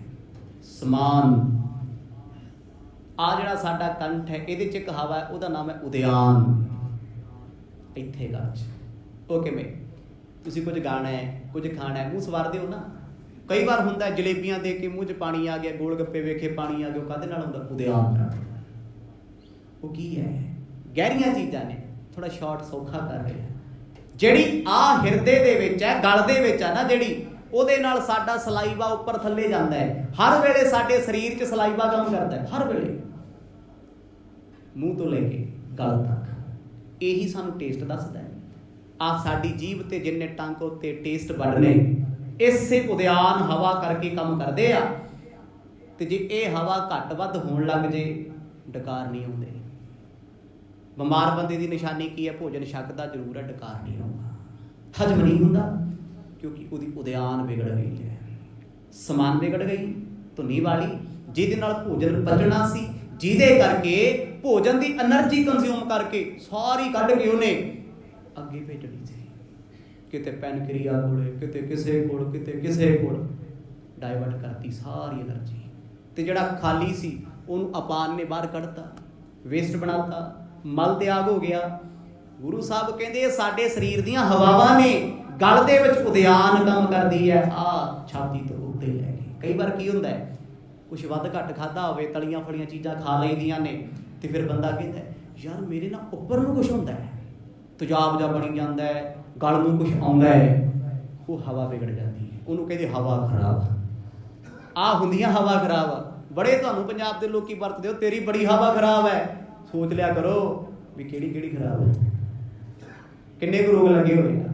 ਗੁਰੂ ਬਾਬਾ ਜੀ ਨੇ ਇਹਦਾ ਵੀ ਜਵਾਬ ਦਿੱਤਾ, ਕਹਿੰਦੇ ਗਲ ਦੇ ਵਿੱਚ, ਕੰਠ ਦੇ ਵਿੱਚ ਉਦਿਆਨ ਕੰਮ ਕਰਦੀ ਹੈ, ਜਿਹਦੇ ਸਿਰ ਤੇ ਤੁਸੀਂ ਗਾ ਸਕਦੇ ਹੋ, ਚੀਕਾਂ ਮਾਰ ਸਕਦੇ ਹੋ, ਉੱਚੀ ਬੋਲ ਸਕਦੇ ਹੋ, ਉਹ ਤੋਂ ਬਗੈਰ ਕੁਝ ਵੀ ਨਹੀਂ ਹੈ। ਜਿਹਦੀ ਉਹ ਹਵਾ ਖਰਾਬ ਹੋ ਜਾਏ, ਆਵਾਜ਼ ਨਹੀਂ ਹੁੰਦੀ, ਗਲ ਠੀਕ ਨਹੀਂ ਹੁੰਦਾ, ਬੋਲ ਨਹੀਂ ਸਕਦਾ, ਸੁਣਾ ਨਹੀਂ ਸਕਦਾ। ਉਹ ਇੱਕ ਹਵਾ ਕਰਕੇ ਸਾਡੀ ਆਵਾਜ਼ ਹੈ। ਕਦੇ ਬੋਲਣ ਲੱਗੇ ਹੱਥ ਕਰਕੇ ਵੇਖਿਓ ਅੱਗੇ, ਹਵਾ ਪੈਂਦੀ ਹੈ, ਹਵਾ ਕਰਕੇ ਬੋਲਿਆ ਜਾ ਰਿਹਾ, ਹਵਾ ਕਰਕੇ ਹੀ ਆਵਾਜ਼ ਹੈ। ਆਵਾਜ਼ ਸਾਡੀ ਕਈ ਸਾਧਨਾ ਕਰਕੇ ਹੈ। ਜੀਭ ਸਾਡੀ ਆਵਾਜ਼ ਨੂੰ ਸਾਧਨ ਬਣਾ ਰਹੀ ਹੈ, ਚੇਂਜ ਕਰ ਰਹੀ ਹੈ। ਤੇ ਫਿਰ ਆ ਅੰਦਰ ਦੇ ਪੱਤੇ ਆ ਜਿਹੜੇ, ਜਦੋਂ ਗਲ ਆਪਾਂ ਜਿਹਨੂੰ ਕਹਿ ਦਿੰਦੇ ਆ ਨਾ ਵੀ ਅੱਜ ਮੇਰੇ ਟੌਂਸਲ ਜਿਹੇ ਹੋ ਗਏ, ਇਹ ਉਹਨੂੰ ਚੇਂਜ ਕਰਨ ਵਾਸਤੇ ਚੇਂਜਰ ਨੇ। ਸਾਡਾ ਗਲ, ਸਾਡੀ ਜ਼ੁਬਾਨ ਸਾਡੀ ਆਵਾਜ਼ ਨੂੰ ਟੇਸਟ ਦਿੰਦੀ ਹੈ, ਮਿੱਠੀ ਆਵਾਜ਼। ਗੁਰੂ ਨਾਨਕ ਸਾਹਿਬ ਕਹਿੰਦੇ ਉਦਿਆਨ ਦੇ ਕਈ ਕਰਮ ਨੇ, ਪਰ ਇਹ ਗਲ ਦੇ ਵਿੱਚ ਵਸਦੀ ਹੈ। ਯੋਗੀਆਂ ਕੋਲੇ ਵੀ ਹੈ, ਇਹ ਉਹੀ ਹਵਾ ਹੈ ਜਿਹਨੂੰ ਨਾਮ ਜਪਦੇ ਜਪਦੇ ਜਪਦੇ ਜਪਦੇ ਧੁਨੀ ਤੱਕ ਸਾਹ ਲੈ ਲੈਂਦਾ ਹੈ। ਕਹਿੰਦਾ ਬਿਲਕੁਲ ਸਹੀ ਹੈ। ਉਹ ਸਿਫਤ ਕਰਦਾ ਏ ਵਿਆਪਕ ਬਿਆਨ ਤਨ ਨਾਗ ਉਦਗਾਰ ਕਰੇ। ਮਹਾਰਾਜ ਕਹਿੰਦੇ ਭਾਈ ਵਿਆਪਕ ਤਨ, ਸਾਰੇ ਸਰੀਰ ਦੇ ਵਿੱਚ ਉਦਗਾਰ ਹੈ। ਇਹ ਵਸਦੀ ਸੋ ਸਮਾਂ ਸਮਾਪਤ ਹੋ ਗਿਆ ਜੀ, ਧਿਆਨ ਹੀ ਨਹੀਂ ਕੀਤਾ, ਮਾਫ ਕਰਿਓ। ਜਿਵੇਂ ਜਿਵੇਂ ਮਹਾਰਾਜ ਕਿਰਪਾ ਕਰਨਗੇ, ਕੱਲ ਦੇ ਦੀਵਾਨਾਂ 'ਚ ਸਾਰਿਆਂ ਦਾ ਆਨੰਦ ਮਾਣਾਂਗੇ, ਕਿਉਂਕਿ ਇਹ ਬੇਸਿਕ ਚੀਜ਼ਾਂ ਨੇ ਜਿਨ੍ਹਾਂ ਨਾਲ ਸਾਨੂੰ ਆਪਣੇ ਆਪ ਦਾ ਪਤਾ ਲੱਗਦਾ, ਸਾਡੇ ਅੰਦਰ ਇੰਟਰਨਲ ਕੀ ਕੁਝ ਚੱਲਦਾ ਹੈ। ਹਰ ਵੇਲੇ ਸਾਨੂੰ ਇਹ ਪਤਾ ਹੋਣਾ ਚਾਹੀਦਾ ਹੈ। ਤੇ ਜਿਹਨੂੰ ਇਹਨਾਂ ਚੀਜ਼ਾਂ ਦੀ ਸਮਝ ਆ ਗਈ, ਉਹ ਦਵਾਈਆਂ ਦੇ ਬਹੁਤਾ ਪੇਸ਼ ਨਹੀਂ ਕਰਦਾ, ਉਹ ਵੇਖਦਾ ਮੈਨੂੰ ਐਕਸਰਸਾਈਜ਼ ਕਿੰਨੀ ਕੁ ਕਰਨੀ ਚਾਹੀਦੀ ਹੈ, ਕੀ ਖਾਣਾ ਚਾਹੀਦਾ ਹੈ, ਕੀ ਮੈਨੂੰ ਛੱਡਣਾ ਚਾਹੀਦਾ ਹੈ। ਕਿਉਂਕਿ ਅੱਜ ਸਾਡਾ ਲਾਈਫ ਸਟਾਈਲ ਖਰਾਬ ਹੈ, ਦਵਾਈਆਂ ਦੀ ਲੋੜ ਤਾਂ ਹੈ। ਖਾਣਾ ਪੀਣਾ ਠੀਕ ਨਹੀਂ, ਉੱਠਣਾ ਬਹਿਣਾ ਠੀਕ ਨਹੀਂ, ਸੌਣਾ ਜਾਗਣਾ ਠੀਕ ਨਹੀਂ। ਗੁਰੂ ਭਲਾ ਕਰੇ ਜੇ ਸਰੀਰ ਤੰਦਰੁਸਤ ਹੋਊਗਾ ਤੇ ਤਾਂ ਹੀ ਬਾਣੀ ਪੜਾਂਗੇ, ਤਾਂ ਹੀ ਨਾਮ ਜਪਾਂਗੇ, ਤਾਂ ਹੀ ਗੁਰਦੁਆਰੇ ਬੈਠਾਂਗੇ ਨਾ। ਜੇ ਸਰੀਰ ਰੋਗੀ ਹੈ ਕੱਖ ਵੀ ਚੰਗਾ ਨਹੀਂ ਲੱਗਦਾ, ਹਿੰਮਤ ਹੀ ਨਹੀਂ। ਪਾਤਸ਼ਾਹ ਕਿਰਪਾ ਕਰਨ, ਸਭ ਨੂੰ ਤੰਦਰੁਸਤੀਆਂ ਦੇਣ, ਚੜ੍ਹਦੀ ਕਲਾ ਚ ਰਹੋ, ਨਾਮ ਜਪੋ ਤੇ ਜਪਾਓ। ਵਾਹਿਗੁਰੂ ਵਾਹਿਗੁਰੂ ਵਾਹਿਗੁਰੂ ਵਾਹਿਗੁਰੂ।